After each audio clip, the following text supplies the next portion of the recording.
Anonsiyata ahagarariye umugoroba w'umuryango mu kagari ka Kigarama, aho yahuguriwe na Rwamureke gufasha imiryango ahagarariye.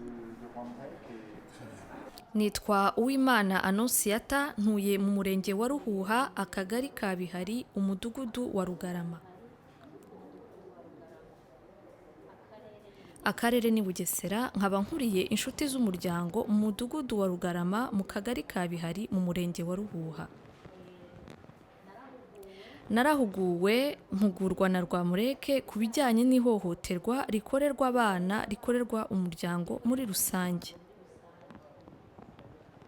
Ntarahugurwa ntago nari nsobanukiwe yuko umudamu hari uburenganzira afite. Naje gusobanukirwa rero ko hari itegeko rirengera umudamu, hari itegeko rirengera umwana, hari n'itegeko rirengera umugabo. Ntarahugurwa ntago nari nzi ubuharike n'ubushoreke, ntago nari nzi kubitandukanya, ariko ubu ngubu namenye kubitandukanya.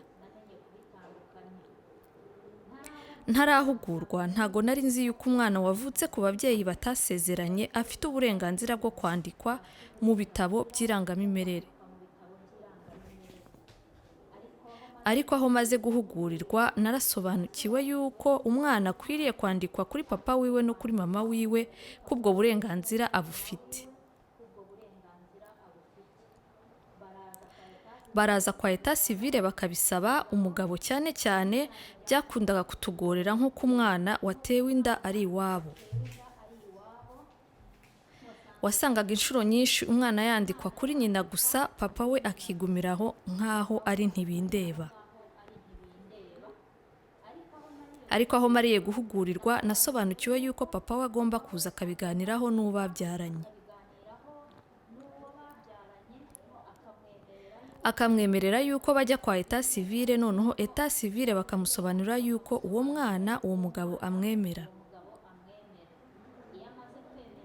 Iyo amaze kwemerera rero imbere ya Etat civile ko uwo mwana amwemera, Etat civile arabona akandika mu bitabo by'irangamimerere, akandika ko uwo mwana avuka kuri uwo mupapa ndetse no kuri uwo mumama.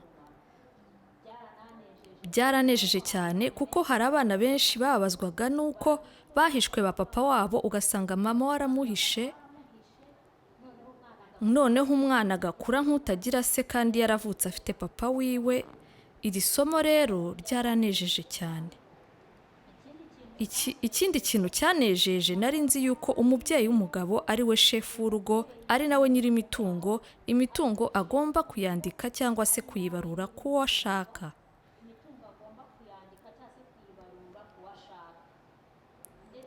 Ndetse hari n'ikibazo kimwe najyaga mpura nacyo, ugasanga umugore ntabwo ari ku mitungo yiwe kandi yarasezeranye n'umugabo.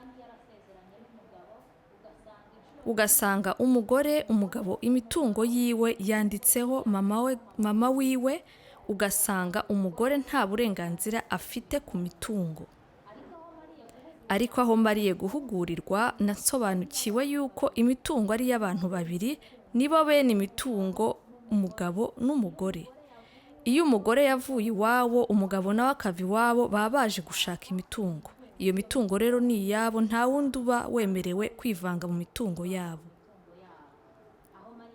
Aho mariye guhugurirwa rero narasobanukiwe, uzaza ntura icyo kibazo namaze kubona ubumenyi bw'uko nzagikemura. Ikindi kintu nasobanukiwe muri aya mahugurwa rwose yambereye meza cyane, harimo ibintu byinshi ntari nsobanukiwe.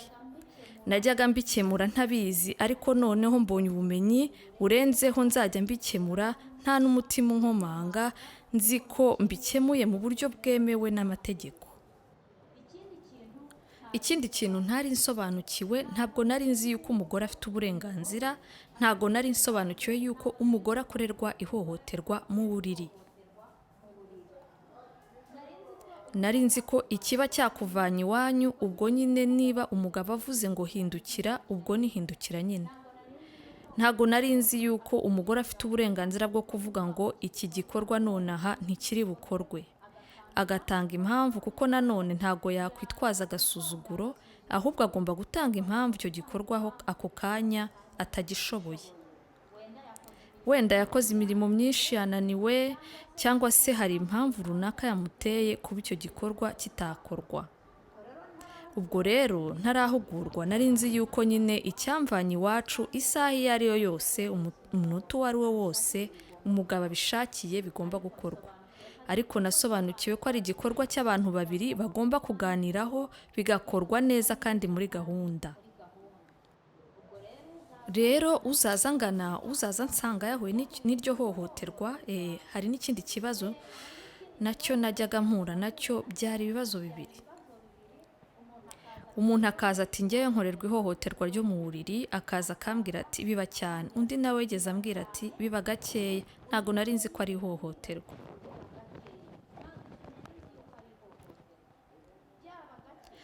Byaba gake n'ihohoterwa, byaba cyane n'ihohoterwa, ni ibintu mugomba kuganiraho wa babiri mukabyumvikanaho.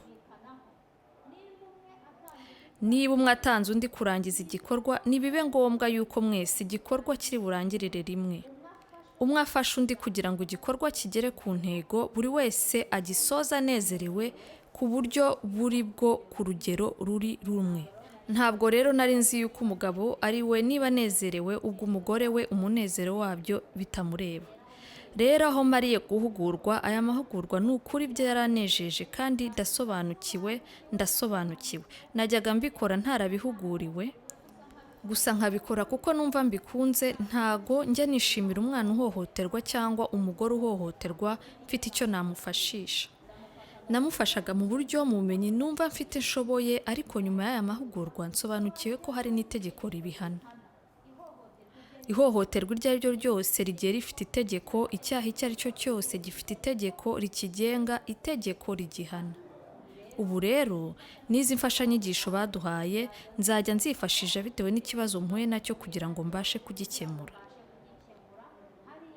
Hariya mu midugudu dutuye, hariya mu kagari dutuye, ni ukuri ndahamya neza ko nyuma y'aya mahugurwa tugiye kurwanya ihohoterwa ku rugero rushimishije rwose, haba ku mwana, haba ku mudamu, haba ku mugabo. Uwo ari we wese wahohotewe nyuma y'aya mahugurwa, sobanukiwe icyo ngomba kumufasha.